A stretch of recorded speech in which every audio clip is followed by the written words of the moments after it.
Ada kenyataan di titik ini kita harus jujur pada diri sendiri. Ini bukan lagi kritik politik, ini sudah masuk kepada wilayah ketakutan yang dipelihara dan kebencian yang dibiarkan tumbuh tanpa terkendali.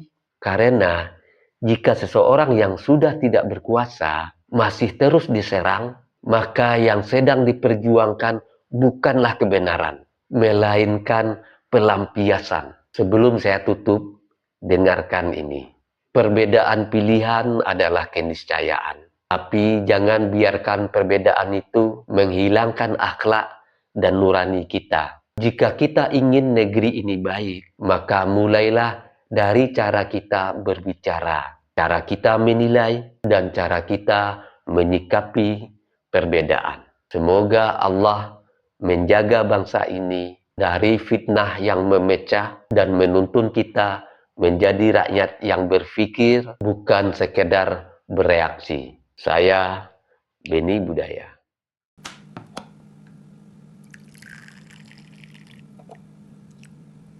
Sahabat ngopi dulu.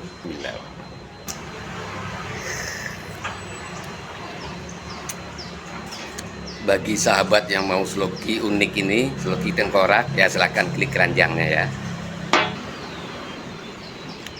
Sahabat bagi perokok tahu persis rasanya ketika dia mau menyalakan rokok di pinggir pantai atau di tanah lapang. Itu pasti banyak angin, dan untuk merokok menyalakan koreknya pasti kesulitan, pasti padam oleh tiupan angin. Tapi semuanya tidak akan terjadi lagi jika korek kita ini kapasitas gasnya besar dan apinya kuat, tidak akan padam ditiup angin. Jadi jika sahabat ingin korek seperti ini, cek di keranjang produk.